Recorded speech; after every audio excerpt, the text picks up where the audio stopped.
Oratge estable com una bassa d'oli i per això aprofitem ara per a parlar d'un altre tema ben diferent amb el reciclatge i l'aprofitament de residus. Perquè jo no sé si han vist vostès en el seu barri que han instal·lat uns contenidors marrons. Hem estat així tantejant en el públic i vosaltres esteu així una miqueta desorientadetes, ¿no? No sabeu el marrón, ¿qué posem ahí? No, la verdad yo había visto los amarillos y los verdes, pero el marrón no tengo ni idea para qué sirve. Per així alguna idea que puguem aportar? Cosa que és per residus orgànics. Ah, mira, vas molt ben encaminada. Però el que no sé és la diferència que tenen els anteriors o si només han canviat el model. Mira, tenim així una experta que ara resoldrà tots els dubtes perquè hem convidat precisament, moltíssimes gràcies, xiques, a Gemma Alcañiz, que ja és tècnic mediambiental.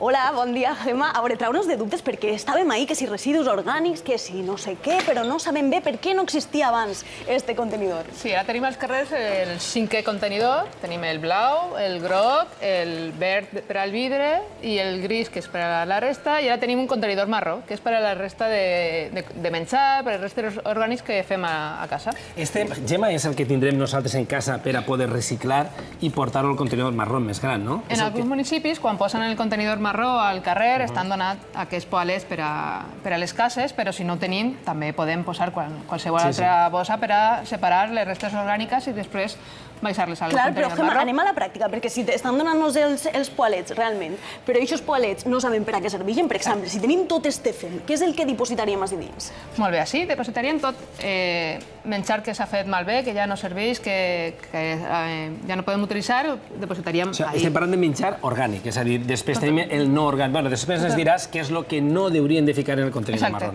Les restes de cuinar o les pelaures de la fruita, les restes de les closques de les nous, per exemple, tot I això per què és aniria... important, Gemma? Per què és important reciclar tot el menjar que tenim?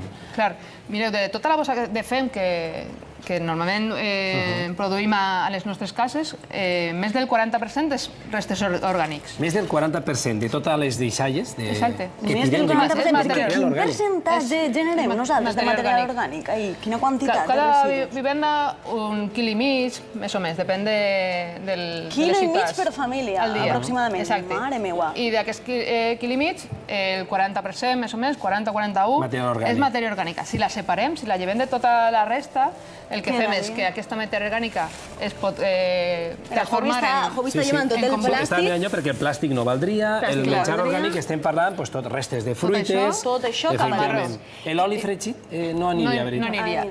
Aniria un contenidor especial per a l'oli. Perfecte. Perquè, Gemma, i en el cas de que tinguem algun tipus de dubte, de dir, ixe no sé massa bé si no l'identificaria, si és orgànic, no ho és, què fem amb ell? Millor al contenidor de la resta, el gris o el verd fosc que n'hi ha als carrers, que és de resta, per a tot I una pregunta, perquè este contenidor cada vegada veurem més en les ciutats, ara es pot veure per València, Castelló, Alacant, també en molts municipis.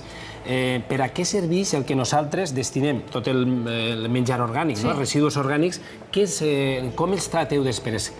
Per a què serveix? Per a què aneu a aprofitar? Tot el que depositem al contenidor marró va a unes plantes de compostatge que el que fan és transformar tota aquesta resta de menjar en compost, que s'utilitza en els camps de cultiu com a adob. Abonos, no? Com si foren abonos, compost, efectivament. Aleshores, aprofitem el 40% o més del 40% de la nostra bossa, l'estem utilitzant per a tornar-ho al camp i tornar a cultivar aquesta... Per això és important que la gent es consciència de la importància de reciclar, veritat? A més, si llevem les restes de menjar de la nostra bossa de fem, també el que estem produint és que tota la resta de residus són més fàcils de reciclar. No és el mateix reciclar un paper que l'hem tirat en restes del bullit o restes de fruites que el paper que estiga net. Clar, i estem facilitant ahir tot el reciclatge. El reciclatge de tota la resta. I quins són els municipis, Gemma, actualment que tenen estos contenidors? Ràpidament. S'estan posant... O aquí tenen previst ficar-los pròximament? En Sagunt estan, en la Mancomunitat de la Baronia i les Valls estan, en València s'estan incorporant en barris progressivament. Molt bé. Què tal? Moltíssimes gràcies per aquesta